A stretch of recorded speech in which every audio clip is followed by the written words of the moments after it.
Hello, everyone. Welcome to the Light the Flame YouTube channel. I'm your boy KB. We're bringing you daily Olympics coverage every single day whenever an Olympic Games is going on. Whether it's the summer, the winter, we've got you covered. We are talking Olympics every single day. We're one of the few podcasts on the market bringing you daily Olympics coverage out there. So if you want daily Olympics coverage, hit the subscribe button. Be sure to click the bell icon so you know when new episodes are live. And thanks for tuning in to a new episode of Light the Flame.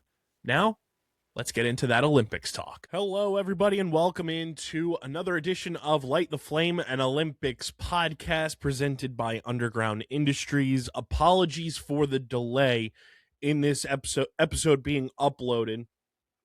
Your boy had a long day at his day job and wound up falling asleep. And when I woke up, YouTube was down. So we didn't think it was conducive to upload the episode with YouTube being down. So we're still recording, but it's probably going to be a delay in the episode being uploaded in time for you because we don't want people to miss out on the video being available on YouTube. So apologies to everybody on that front. But probably a short, sweet, and to the point episode. We're going to break down all the action that happened in Milano Cortina and kind of just give some takes on how everything went down, give a little update on certain things around the games, and send you off on your merry way before we gear up for Wednesday's action. But before we get into everything, make sure you guys are following us on social media at Light the Flame Pod on Instagram and Threads, at LTF Olympics on Twitter. Be sure to subscribe to the pod on Apple, Spotify, or wherever you get your podcasts in audio form. Leave a 5-star review. It helps the show continue to grow. You guys have been coming out in droves for the audio version of the show, which has been really awesome to see. We appreciate that. Please subscribe.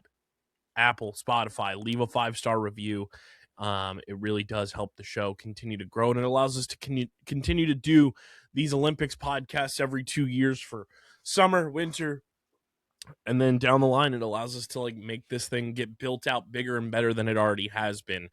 So please keep subscribing. And of course, subscribe to the Light the Flame Podcast YouTube channel, youtube.com/@LightTheFlamePodcast. That is where you get the full video version of the show on YouTube.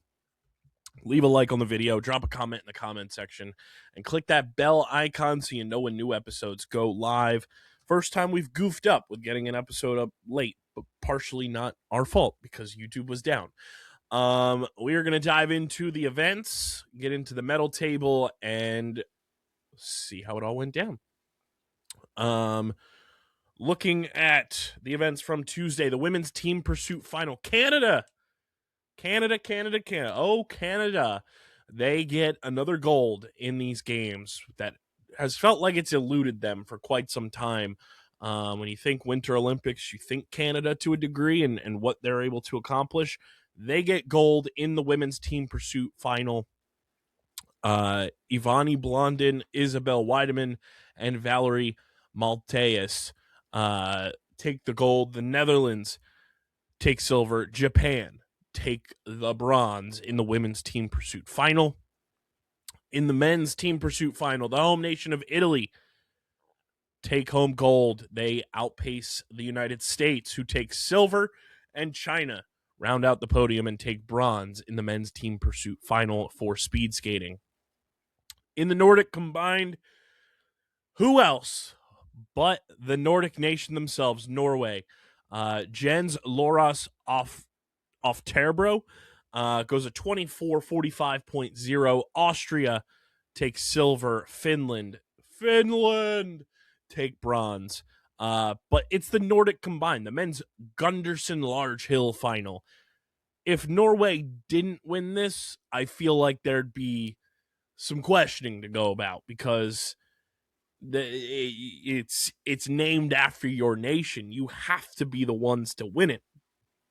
But the Nordic combined men's Gunderson Large Hill final Norway take the gold once again. And they weren't done. Freestyle skiing, the men's big air freestyle skiing final. Tormod Frostad outduels Mac Forehand from the United States. Two great names, by the way. Frostad, final result of 195.5. Mac Forehand from the U.S., 193.25. And Matej Svanser. Apologies there. From Austria, Matej Svanser, 191.25. Very close. Once again, these events have been wildly close. And we talk about it all the time, but man, it blows my mind when I see it in front of my face. You know, you watch the games and you're like, wow, like the competition level's like intense, they're locked in together, but then you see like the final results in front of your face, just numbers wise, and it's holy cow. Those events were like super, super close. But Norway outdueled the U.S. to capture yet another gold in these Olympic Games, this time in men's big air freestyle skiing.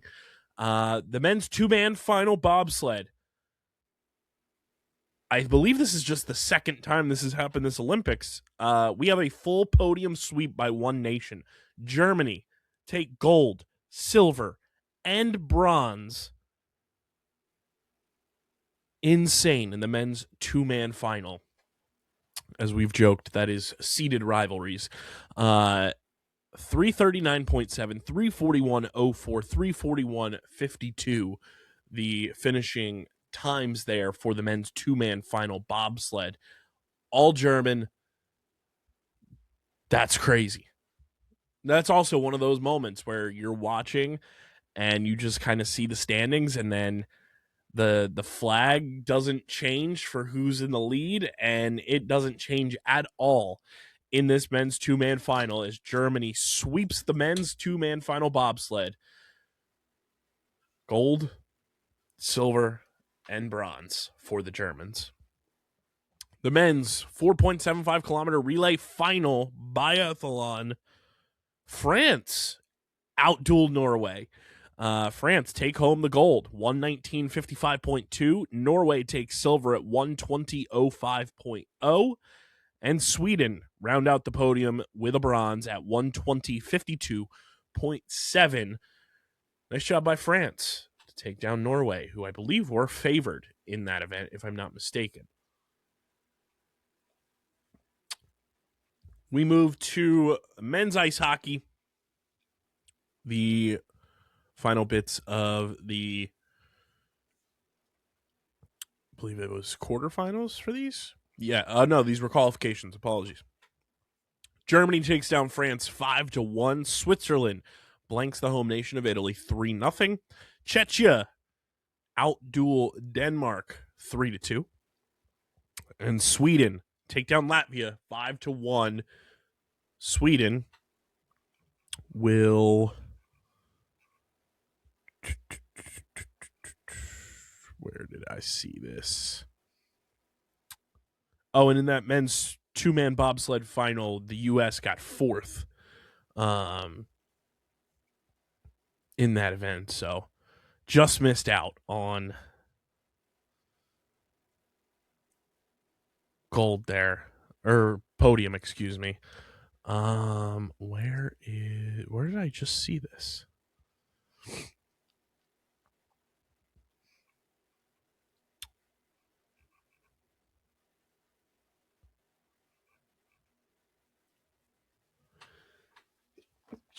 Excuse me.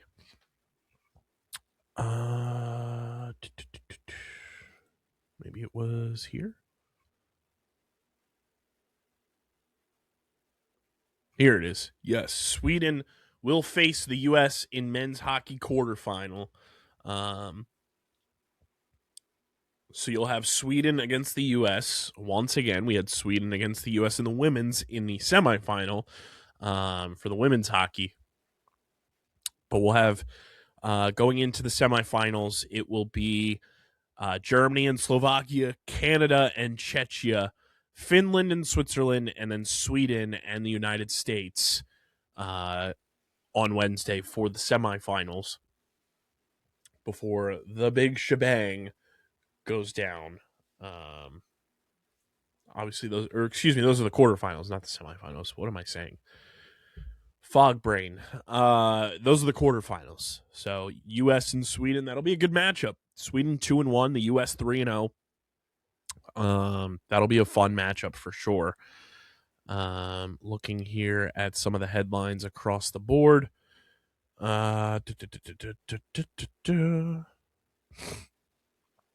We did get quotes from Team Canada's curling team. That I haven't seen. Quote from Canada's Mark Kennedy: "I don't like being accused of cheating after 25 years on tour and 4 Olympic Games. So I told him where to stick it because we're the wrong team to do that to." Listen, buddy. Listen. You got caught in 4K. You got caught in 4K. That's the problem here. It's not fun when you get caught cheating. Cheating's all fun and games until you get caught. And Canada got caught in 4K because the entire internet saw it. The double touch has been the talk of the entire Canadian roster, and that's just how it goes, man. Like, the more you fuck around, the more you find out, and when you get caught like that, it's not fun. I get it, you know. You try to get a competitive advantage and you want to win at all costs, but when you push it to that extreme, and I know it sounds silly that it's an extreme that, you know, you're poking a stone in curling, but it's the Olympic stage. Like, what do you expect? The world is watching.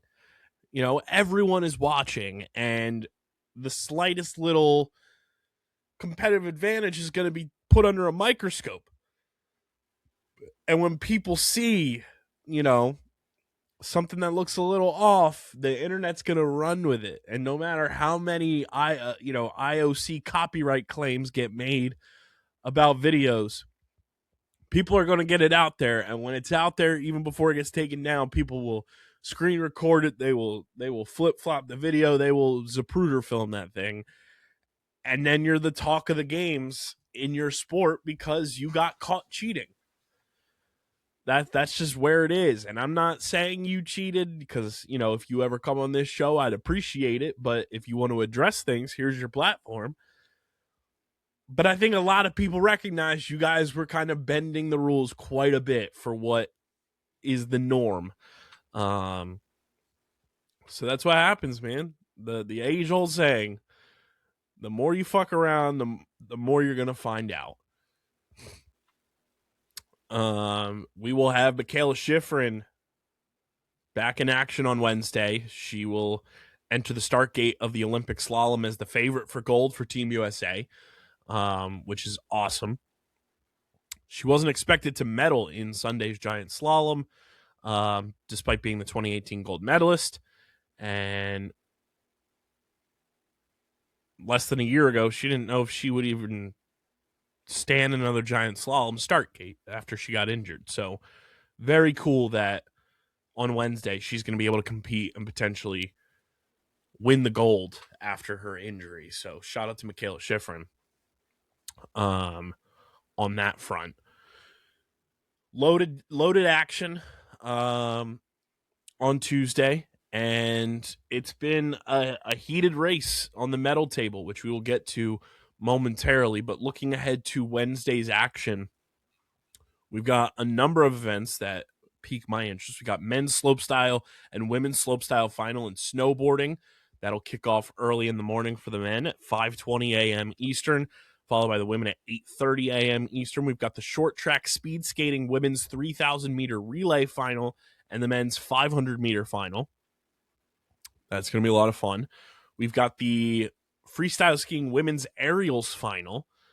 That's always a blast. The freestyle skiing, when you recognize just the aerodynamics of the human body in those events, it's mind-blowing. Like the Winter Olympics, as much as we love the Summer Olympics, there's a lot more normalcy to the sports. The Winter Olympics are sports that we only see typically outside of maybe snowboarding and, to a degree, some skiing that people go do. People are not doing aerials, on a ski trip. Snowboarding, you watch, you have X Games and stuff like that. Women's aerials, like thinking about the aerodynamics of what goes into an event like that, it just blows my mind, man. It's so awesome.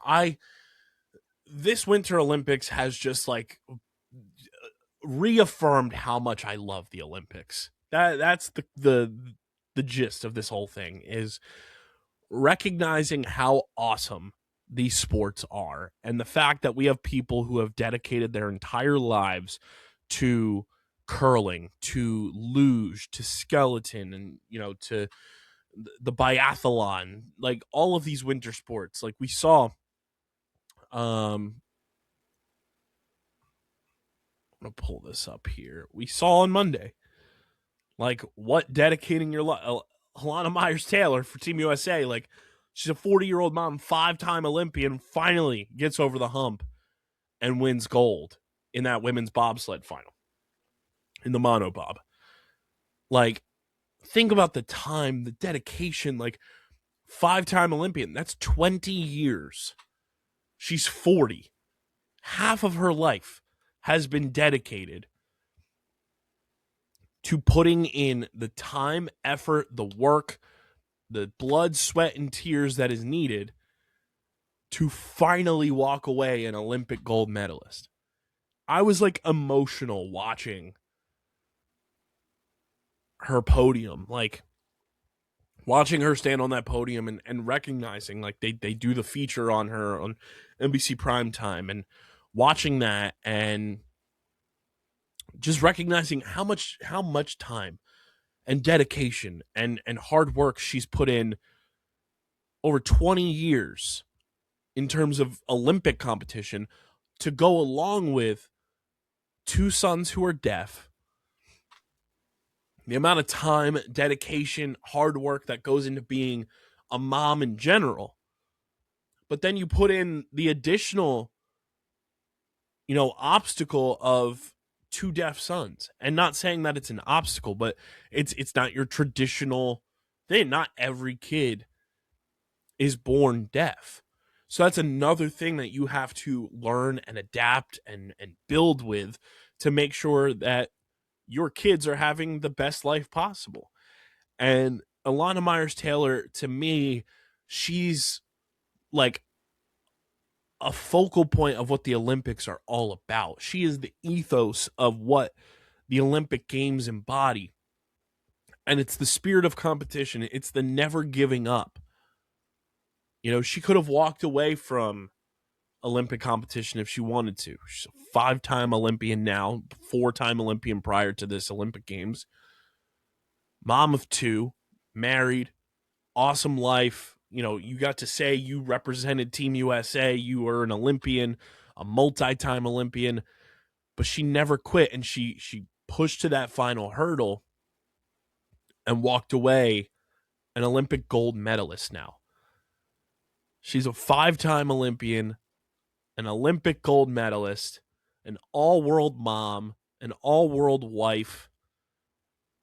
That's what the Olympics embody, man. That's like the coolest part about the Olympic Games, is just hearing these people's stories and what they represent and what they go through on a day-to-day basis just in their normal lives, to then getting to the point where not only are they doing their normal day-to-day for just everyday life, they're doing day-to-day to compete at the highest level in a sport that not many people get an opportunity to compete in.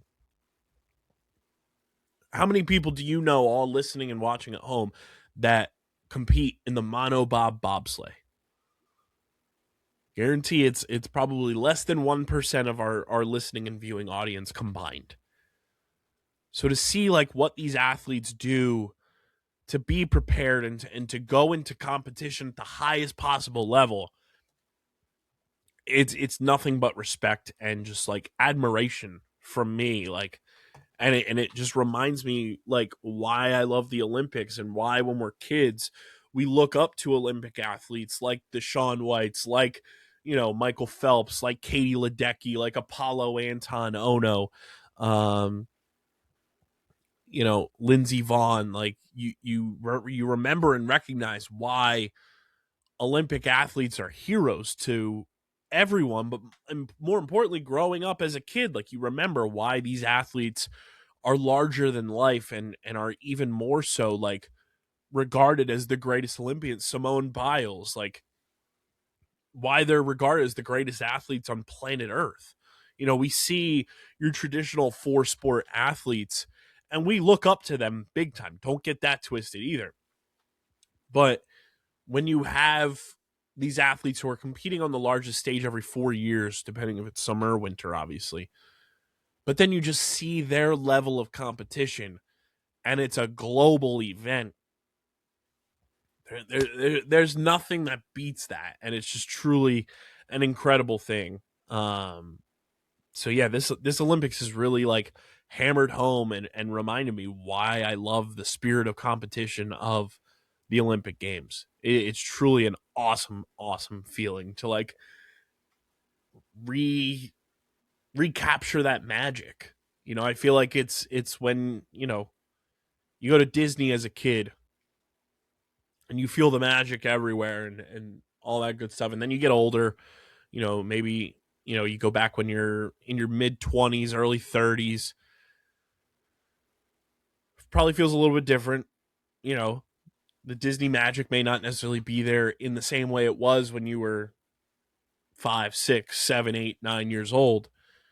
And then maybe you go back when you're like 40 or in your mid 40s. Maybe you have kids at that point. You recapture that Disney magic because you see what it means to your kids at that point, and it just reminds you of like why it's special. And I've gotten that feeling this Olympic Games, which I started feeling again during France during the Summer Olympics, but like this Olympics, it's like, damn, this is awesome. Looking at some of the other events on Wednesday, upcoming cross country skiing, we got the women's team sprint final and the men's team sprint final, the biathlon women's 4x6 kilometer relay final, the women's slalom final in alpine skiing, and then we've got the men's ice hockey quarter finals, Germany and Slovakia, Canada and Czechia, Finland and Switzerland, and Sweden against the United States. And that is our events recap and look ahead, brought to you by our friends over at Shopify. Shopify is a complete commerce platform to sell online or in person, and whether you're running a side hustle, retail shop, or global brand, you should be using Shopify. With your own storefront and commerce back office, Shopify gives you full control to grow your brand on your own terms. Guys, millions trust Shopify to power their business. You should be doing the same. Get your free trial started today. Use our link in the description and get that free trial started. No credit card required. You get 3 days free with your trial. And then for 3 months, you pay just $1 a month moving forward. So start selling in no time. Start your free trial by using our link in the description to get started with Shopify. Get 3 days free, then 3 months for just $1 a month. And be sure to use our link to make sure you sign up for Shopify and get your business running in no time with our friends at Shopify. Looking at the Olympic medal count, everybody, the updated medal standings here for the Winter Olympic Games from Milano Cortina. Looking here, we've got 80 out of 116 events are now complete, which for the math doers at home, I'm going to do this one real quick. We are 68.96% complete for the Milano Cortina Winter Olympic Games. That is, it's starting to hit home that we're almost done, and that's sad. But looking at the medal table, it is brought to you by our friends over at 47. Guys, I'm wearing the 47 hat right now. If you're watching on YouTube and Spotify, you'll see that I got the Phillies vintage look, the maroon and powder blue 47 is our go-to headwear brand here at Underground Industries. Guys, they've got hats for everybody, and they've got their Winter Olympics capsule that is just absolutely mint. You can represent Team USA hockey, Team USA across the board, snowboarding, skiing, and it's got that vintage feel. It's got that authentic, just like 47 brand feel, and it gives you that nostalgia of Team USA hockey. It gives you that feel that you are wearing stuff from a company, from a brand that truly cares about sports fans. So use our link in the description, shop with 47, and join the 47 family, and you'll get free shipping on all orders from our friends at 47. So again, use our link in the description and get free shipping on all orders when you join the 47 family. And we thank 47 for being a proud partner of Light the Flame and the official headwear partner of Underground Industries. Looking at the medal table, Norway leading the way with 31 total medals. They've got 14 gold, the most of any nation, 8 silver, 9 bronze. Italy rounding out, or not rounding out, I should say. Italy right behind them. They have 24 total medals, 9 gold, 4 silver, 11 bronze. The United States right behind Italy with 21 total medals, 6 gold, 10 silver, and 5 bronze. The Netherlands behind the U.S., 6-1 for 13 total medals. Also in the 20 medal count, Germany, 5 gold, 8 silver, 7 bronze for a round 20 total medals. Austria with 5-8-4, France with 5-7-4, Sweden 5-5-2, Switzerland 5-2-3, Japan 4-5-10, Canada 3 gold, as they got that gold today, 4 silver, 5 bronze. Australia 3 gold, 1 silver, 1 bronze. Great Britain with those 3 gold still. Czechia 2 gold, 2 silver. Slovenia 2 gold, 1 silver, 1 bronze. The Republic of Korea 1 gold, 2 silver, 3 bronze for 6 total medals. Brazil and Kazakhstan each with 1 gold medal apiece. China with 3 silver, 3 bronze. Poland 3 silver, 1 bronze. Latvia with 1 silver, 1 bronze. New Zealand 1 silver, 1 bronze. Georgia with that silver medal from figure skating. Finland with 4 bronze. Bulgaria with 2 bronze, and Belgium with 1 bronze. So there you have it, your updated medal standings. Norway, the dynasty is continuing, ladies and gentlemen. It feels like Norway will be the overall winner once again, 2018, 2022, and then 2026. We'll see if U.S., Italy, Germany, Japan can catch them in total medals, but right now it feels like Norway is going to walk away with another total medal win in the Winter Olympic Games, which their dynasty is second to none. It's truly incredible. That is all I've got for you guys on this edition. Again, apologies for the delayed upload. We will be back in full swing on Wednesday. Promise you that.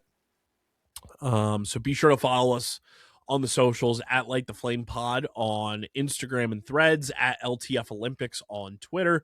Subscribe to the pod on Apple, Spotify, wherever you get your podcasts. Leave a 5-star rating and review, 5-star rating and comment on Spotify. You can also watch the show on Spotify, so be sure to do that as well if you choose to. And of course, guys, subscribe to the Light the Flame Podcast YouTube channel, youtube.com/@LightTheFlamePodcast. Leave a like on the video, drop a comment down in the comment section, and click that bell icon so you know whenever new videos go live. We appreciate the support. Thank you guys for tuning in to another edition of Light the Flame and Olympics podcast presented by Underground Industries. I'm Kyle Bennett. We will see you back here for all of Wednesday's action, breaking it all down. And until then, everybody have a wonderful evening, and we'll see you all on Wednesday. Take it easy, everyone.